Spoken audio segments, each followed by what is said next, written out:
If life is so short, what truly matters? Buddhism's answer. Have you ever stared up at the night sky and felt a hollow ache in your chest? Time feels fleeting, days, years, and even our very selves vanish like footprints in sand. In a world where everything changes, our youth, our successes, even our loved ones, one question haunts the heart. What really matters when life is so short? This question lies at the core of Buddhist wisdom. The Buddha's teachings confront life's fragility head-on, urging us to wake up from our everyday stupor. They invite us to examine the dream we call reality, uncover hidden spiritual truths, and live with purpose before this brief candle snuffs out. Imagine a young mother cradling her newborn on a hospital roof as dawn breaks. Below, the city stirs. In that gentle moment, she realizes the urgency. Her time is precious and perilously short. Every kiss, every whispered, "I love you," feels like a treasure because tomorrow is never guaranteed. This scene is echoed in an ancient Buddhist parable. Short is the life of human beings, limited and brief. It is full of suffering, full of tribulation. The Buddha recited through a teacher named Anicca.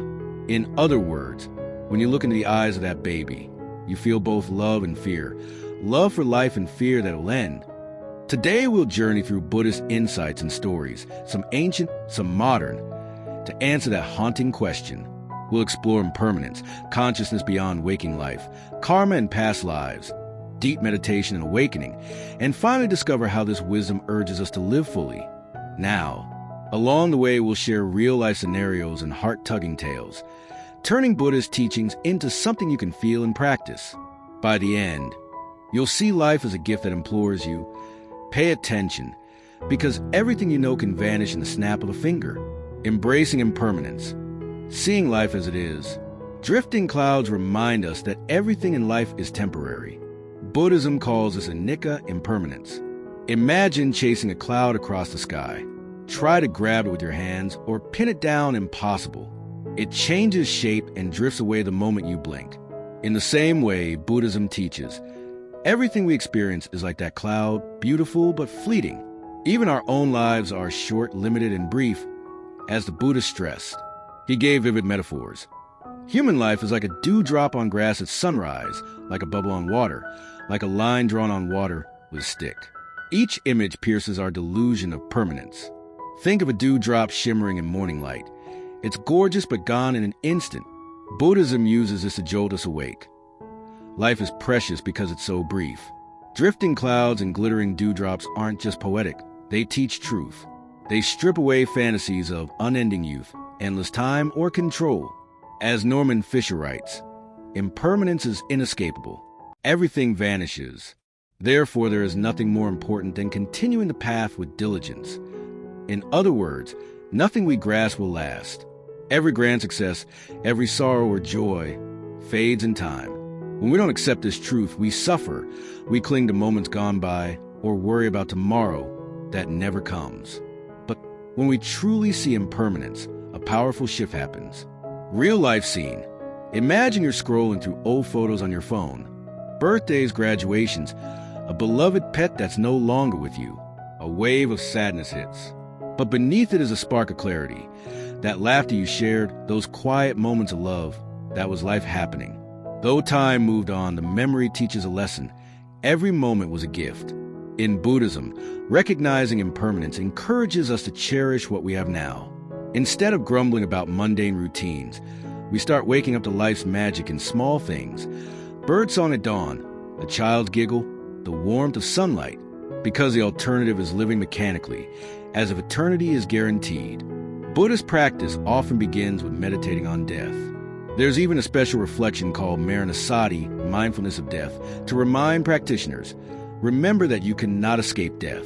The idea isn't to scare you, but to motivate you to live wisely today. Buddha himself said it bluntly, one should do good and live a pure life, for none who is born can escape death. Every instant is a rare opportunity. All this might sound heavy, but it's actually liberating. By fully acknowledging that this too shall pass, we stop wasting time on petty fights, grudges, and meaningless anxieties. We ask instead, what brings true meaning to this fleeting journey? As a Thai proverb put it, You might live many decades, but if you were to develop a clear understanding of impermanence, even for the time it takes to snap your fingers, it would be of immense benefit. A flick of awareness can transform an ordinary life. Key takeaway. In Buddhism, seeing impermanence is like putting on a new pair of glasses. Suddenly, trivial worries fade. We begin to focus on what truly matters: kindness, generosity, wisdom. These are things that don't vanish the moment you or your money is gone. They become part of who you are and can even influence others long after you're gone. Impermanence frees us to wake up from life's illusion and live with purpose now. Life is a dream, the bridge between sleep and wakefulness. Have you ever had a vivid dream that felt more real than waking life? Maybe you flew through the air, or met a loved one who had passed, or experienced impossible adventures. In the morning, the dream world vanishes, leaving only memory and wonder. Buddhism invites us to see waking life in the same way. Imagine life as one dream and death as another, just as real in one moment as the other. As author Rick Bateman explains, the mind remains essentially the same whether you're awake or dreaming. In a lucid dream, you know you're dreaming, yet everything feels tangible. Similarly, most of us live in the waking world as if it's real, not questioning it. We accept all the random events around us, traffic jams, meetings, arguments, as normal. Yet, as Bateman points out, that's a habit of mind, not a truth. When we are dreaming, just like when we are awake, we accept everything that happens as normal. It is not different. Our life, just like our dreams, is nothing more than a constant series of responses to completely random events. Think of it this way: the same part of your mind that creates dreams is alive during your day. It constructs a story, family, jobs, likes, dislikes, and convinces you it's solid reality. But in Buddhism, this life is often called Maraloka, Mara's realm, or the dream of the demon. For good reason. It's full of illusions and attachments. Illustrative story.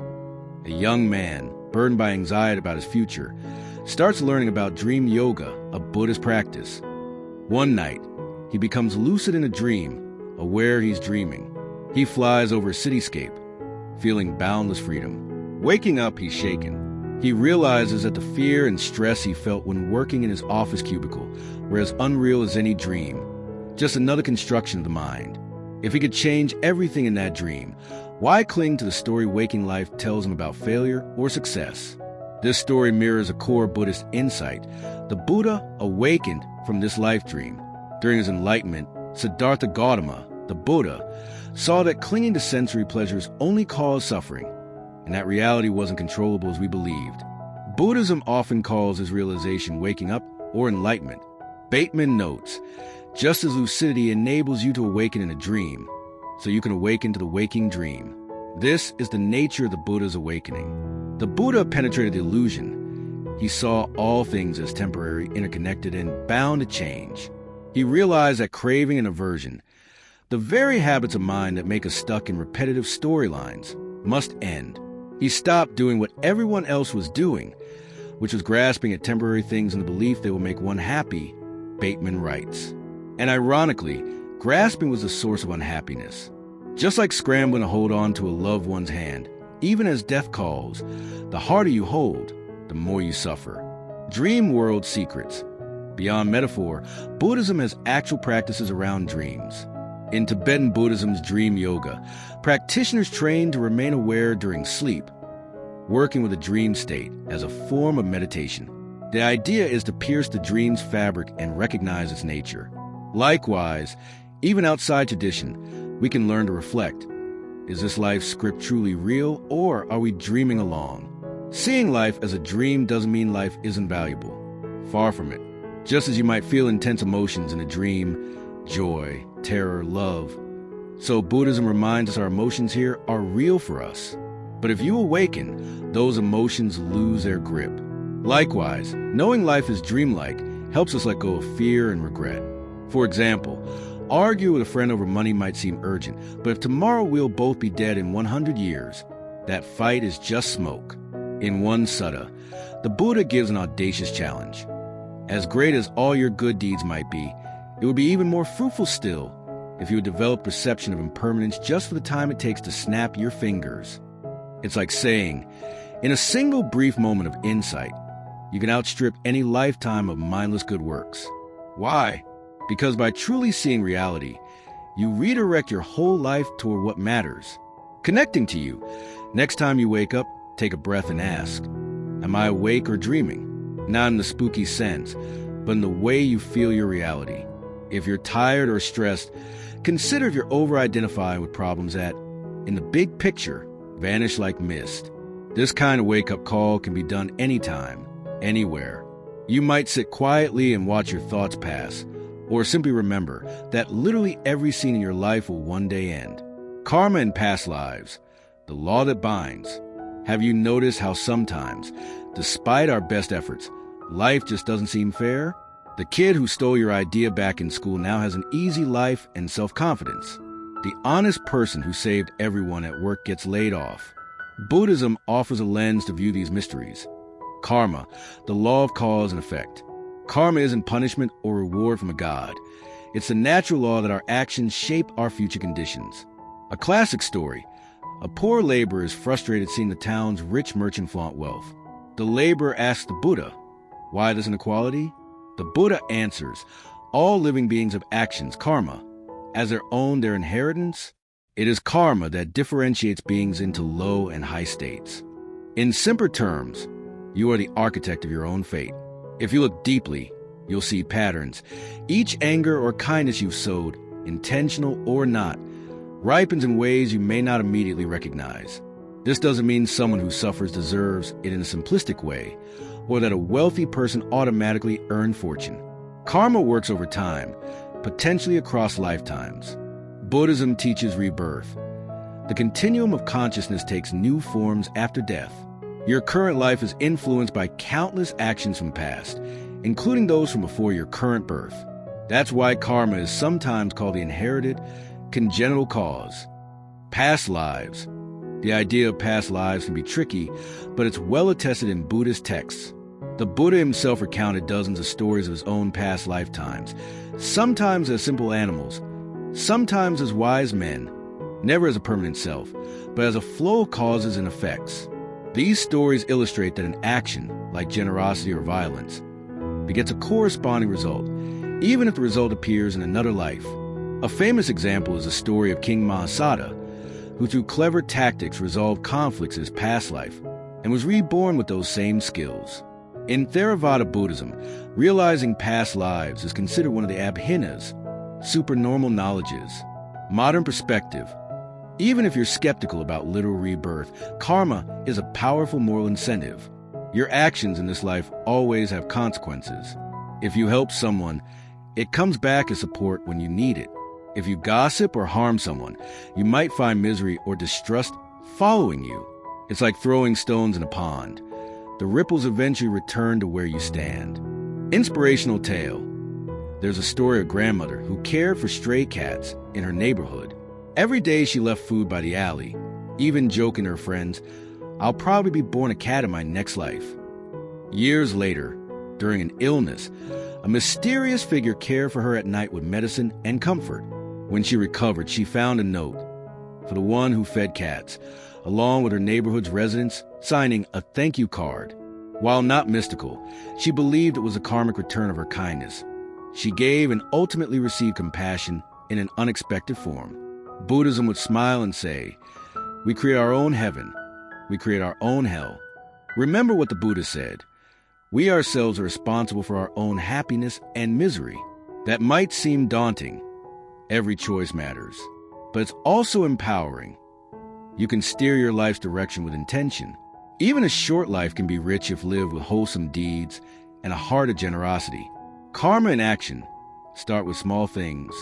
Are you kind to that coworker who annoyed you? Did you keep a promise to your friend? Did you lend a hand to someone struggling? These daily actions are the threads of your future. And beyond this life, they weave your next stories, though that's for other lifetimes to reveal. As we grasp the truth of karma, two things matter. Recognize action as our inheritance and cultivate positive ones. Buddhism often advises generosity, patience, and compassion because they're karmically fruitful. They build a life or afterlife of happiness. The unbounded mind, astral journeys and dreams of sleep. There's more to consciousness than meets the eye. Have you ever had an out-of-body experience? Lying in bed, yet feeling yourself floating above? Or a dream so lucid you controlled it? Buddhism teaches that the mind is not confined to our five senses, nor to one life. Advanced meditators can develop what is called an illusory body or dream body, forms through which consciousness can travel beyond the physical world. In Tibetan Vajrayana Buddhism, skilled yogis describe leaving the physical body like a balloon drifting away, exploring other realms in the bardo, the intermediate state between death and rebirth. In the dream body teachings, while fully asleep, one can practice meditation and even learn vast scriptures by heart. Imagine setting a book on a stand before bed, then finding you've read it while dreaming, because your consciousness went through the motions. This is like lucid dreaming taken to the ultimate, knowing you're dreaming, and using the dream to accelerate spiritual growth. Another phenomenon is the illusory body. Through extremely deep meditation, one's mind can manifest a body that exists on a mental plane. This subtle double can travel anywhere, even into people's minds or across great distances, to help others. The Buddha hinted at such powers. In one sutta, he said an arahant has the power to multiply themselves or appear in many places. These abilities aren't toys for entertainment.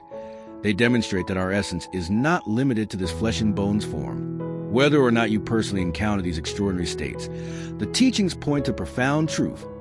Consciousness is deeper and wider than your waking physical life. Think of it this way. Each night, our mind dives into dreams. When a deep meditation is achieved, our mind can dive even further, sometimes surfacing in worlds we don't normally perceive. Galactic metaphor. Picture yourself as a stargazer. During the day, you walk on Earth, feeling solid ground. But at night, you look up and see other worlds.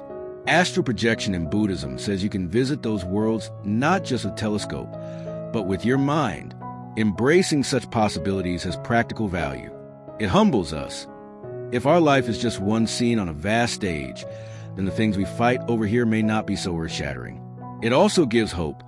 Our consciousness threads through many lifetimes, like pearls on an endless string. Life after death becomes not a vague guess, but a chartable journey. That said, Buddhism always emphasizes the ultimate goal is freedom from these cycles of birth and death, entering nirvana. So these powers are seen as sidesteps on the path, not the destination. But they do hint at what truly matters. Since our mind has this infinite potential, the finite things of this life, fame, fortune, physical beauty, are secondary. The real journey is inward, toward awakening, deep meditation, and spiritual awakening. The Buddha's life story is the ultimate inspiration. Born as Siddhartha, a prince who left luxury for asceticism, he discovered the middle way and meditated beneath the Bodhi tree until he awoke to ultimate truth. That image, the meditating Buddha protected by the serpent king Mukulinda, is iconic 38. It shows a calm heart amid storms, symbolizing that through meditation and mindfulness, one can remain peaceful despite life's chaos. Classic Buddhist art often shows the Buddha meditating under the Bodhi tree, a symbol of awakening and inner peace. Imagine yourself as Siddhartha on that eve of enlightenment. Moonless night, doubt swirling. He knew every desire, every failure, every death he had ever experienced. Past lives flashed in his mind. And then he saw it. The first noble truth in vivid clarity. The origin of suffering was craving. The second truth, attachment to impermanent things causes sorrow. The third, freedom from craving is possible. And the fourth, the eightfold path is the way. All those truths boiled down to one realization. By letting go of greed, hate, and delusion, one ends suffering. He developed the perception of impermanence. We quoted earlier, and that perception flashed like a lightning bolt. Practice. Buddhism encourages us to develop the same insight through meditation and mindfulness. It might look like simply watching your breath for 5 minutes a day, or it could mean taking long retreats in silence to deeply observe your mind. Either way, meditation teaches you to step back from the endless movie of thoughts and worries and see them as passing clouds. As the mind clears, a wonderful thing happens.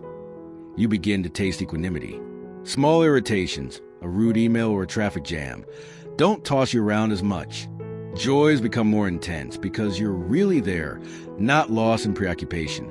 You start embodying compassion effortlessly, because you sense the human experience is shared and sacred. And when we meditate on death, something beautiful occurs. Each day shines brighter. Children laugh louder, meals taste richer, and even hardships become teachers. This is spiritual awakening in practice, transforming suffering into wisdom, shadow into light. We must emphasize, this is not about escaping reality or the body. It's about fully engaging with reality, without delusion. It's realizing your consciousness and compassion are vast, not trapped by the tiny worries of ego. A modern convert to Buddhism once shared, he had suffered from depression for years. Hearing about impermanence, he thought, if nothing matters and everything's empty, why even bother?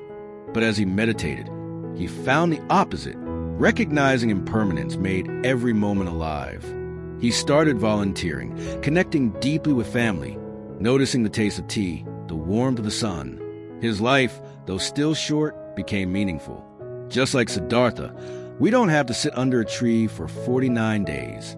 Everyday mindfulness moments, pausing before a bite of food to appreciate it, feeling your feet on the ground during a walk, or simply observing thoughts as clouds, can open cracks to awakening. Over time, these cracks grow until that moment of snapping your fingers insight breaks through, living what matters, compassion, wisdom, and joy. So what do all these teachings say? If life is so short and dreamlike, and our actions echo beyond this life, then this is your invitation to transform. The Buddha's answer to what truly matters can be distilled into 3 qualities we can nurture: awareness, compassion, and wisdom. Awareness. Study, remember the impermanence and dreamlike nature of life. This isn't morbid. It's clarifying. When you wake up each day, say to yourself, this is precious, rare, fleeting. Buddha taught us to be mindful of every moment, from the breath entering your nostrils to the act of speaking kindly. Awareness frees us from running on autopilot. Each breath becomes a small act of gratitude. Compassion, karuna, and kindness. In a short life, the heart's impact matters more than any bank account. The Buddha's first lesson after enlightenment was to teach beings compassionately to relieve suffering. Recall karma, the only things truly left behind after we're gone are the love and kindness we sowed. So choose kindness now. Help a friend, volunteer, forgive. As Buddha said, giving and helping an enlightened mind is the most fruitful offering one can make. Wisdom, panna, see through illusions. Wisdom in Buddhism is knowing how things truly are, impermanent, interconnected, not self. When you look at a rainbow, you marvel at its beauty and its briefness. That dual insight is wisdom. It leads you to stop harming yourself and others because you recognize the shared fabric of life. Relatable scenario: picture an elderly teacher surrounded by students. She smiles, telling them stories of her youth. How she once thought happiness came from money, status, or beauty, but she learned differently. It was love, she says, the laughter we shared, the acts of kindness. Her peaceful grin isn't because she has nothing to regret, she does, but because she understands that she has done her best and let go of what she can't control. By the Buddha's guidance, in each action we can ask, is this kind? Is this wise? Is this helping me or someone else wake up? The little things add up. A smile to a stranger, listening to a friend, a moment of silent prayer instead of angry reply. In the grand tapestry of a brief life, they shine. Finally, Buddhism tells us to let go of the question, am I missing out on life? Some worry that Buddhism means avoiding fun or ambition. On the contrary, when you're fully awake, everything is fun, every action is deliberate. You care about things differently. You still enjoy food, travel, and art, but you do so with full presence, not mindless craving. A call to the viewer. None of us knows when our last breath will come, but we do know that Buddha's wisdom has helped countless people face death with less fear and more love. You have this one life. Use it to practice. Loving more, judging less. Giving more, holding less. Waking up in every moment, even if just a bit. Each step on this path, however small, aligns you with what truly matters and plants seeds of peace for all who come after you. Remember the dewdrop and the bubble. They teach us to live fully, yet lightly. As you go about your day, carry the reminder. Life is short, but it can be beautiful. Act with purpose, nurture your heart, and find joy in simply being awake. This is the Buddha's answer to what truly matters. Not endless distractions, but mindful living, compassion in action, and pursuit of lasting inner peace. May you find freedom from illusion, courage to be kind, and clarity in the moment you live.